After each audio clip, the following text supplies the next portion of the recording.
with Zack Jones, a scientist, artist, inventor, sort of madman, and he has created this device which spins water around in a really awesome looking pattern, and he's got a lot of really cool things to say about it. Wow. Makes some sort of DNA kind of looking vortex tornado thing. Here he is checking out his invention. Wow, wow, wow, wow, wow. Hey Zach, could you take a moment to tell us what this thing is all about?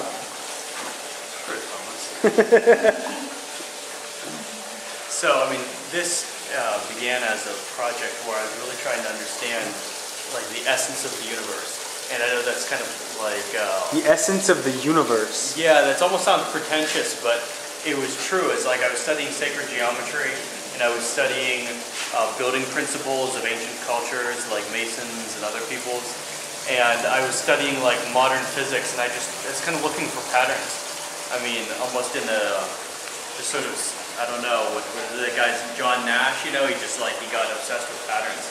And so I wanted to find all these patterns. And I found, you know, that natural phenomena, whenever they had a really solid pattern, like something that was really pure or regular, you know, it was really rare. Nature tended to be more chaotic. And then for moments, it would kind of align itself into these bits of order.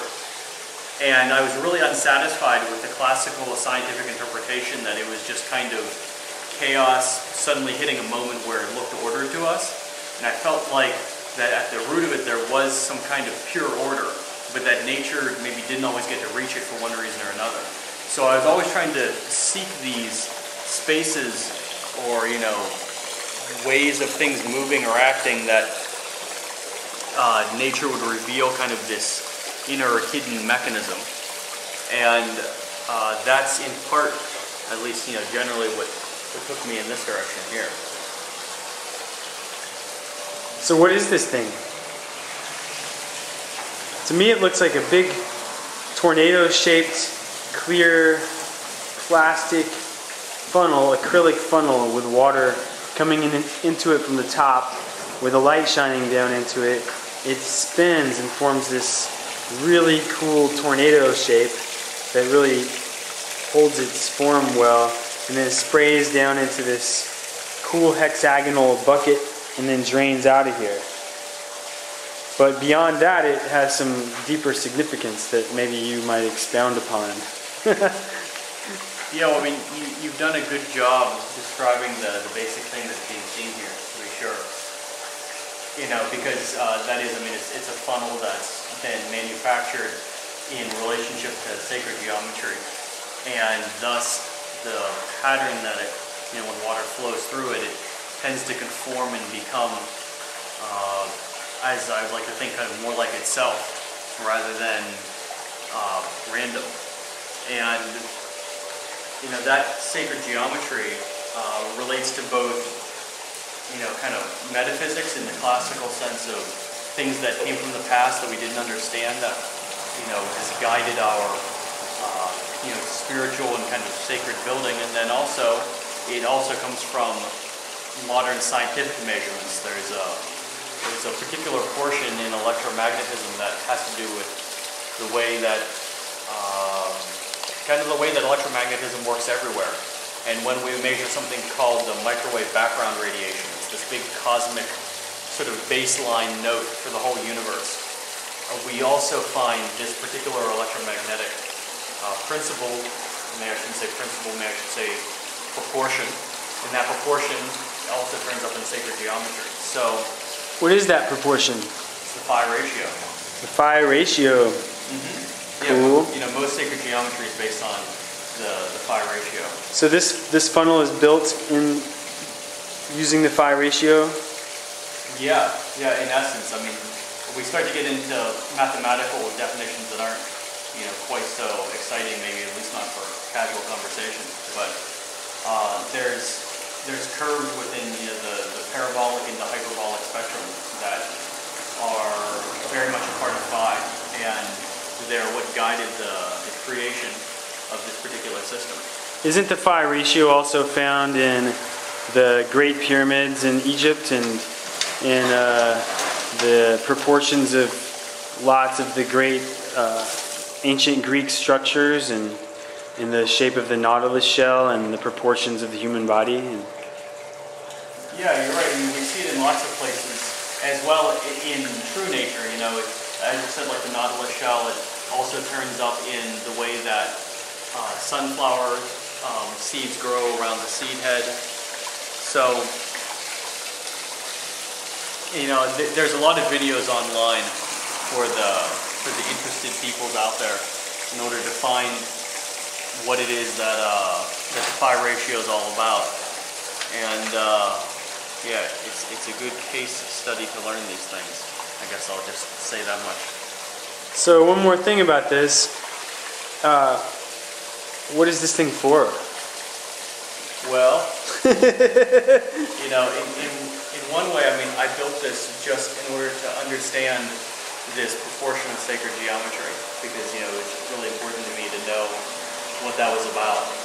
And, you know, to some degree, I really found this phenomena because all of the historic material that dealt with displaying this and demonstrating it and talking about it, none of it really showed this particular DNA-like phenomena. DNA-like? Well, sure, because, you know, whenever you look at the way the pattern stabilizes, it takes a double helix. And, you know, there's been a bunch of work that was done historically with that, but it didn't really show that DNA-like helix. It showed something that was very similar, but it wasn't really so close to the true DNA pattern. It was just spiraling in a way that, you know, caught the senses, but didn't really reveal what I think is that core central phenomena. So that for me has been a really big thing about all this. Didn't you also say that this thing could potentially be used to purify water for villages in countries where they maybe can't afford large-scale water purification? Well, we're going towards that.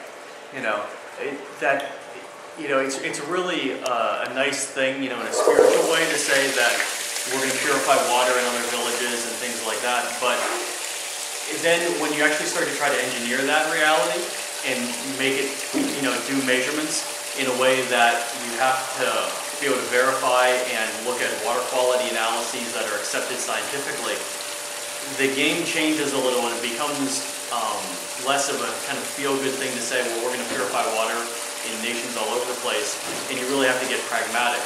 But the exciting thing about this phenomena is that it operates in a lot of the way that nature wants to operate. In other words, it is doing this because, you know, I tell a lot of people that, and it's not really doing it right now, I'm not sure how you're focused on it, but you know, there's kind of like we see wood grain, you know, we see grain in wood, and, you know, that's kind of like the way that the wood, you know, grows or flows, and I think that there's kind of a grain to gravity, and that water, when it's flowing like this, flows along it. So that means that a lot of natural processes will happen easier, and purification is one of them. You know, no matter what you're doing, it's going to be a lot more functional and a lot more smooth to do it that way. So it's sort of, the funnel itself is shaped the way water wants to move, sort of. Yeah, it allows water to take the natural motion that it wants to, rather than water just kind of falling all over the place, so to speak, which you could say it is moving the way that it wants to, but there's definitely something very distinctive about this DNA helical pattern that it flows in. Well, what we're going to try to do is capture the sound of this water pattern, and thank you, Zach, very much for sharing with us. What do you call this? Well, I call this particular work the keystone flow. The keystone flow. Kind of like the keystone at the top of an arch that allows the whole arch to stand up.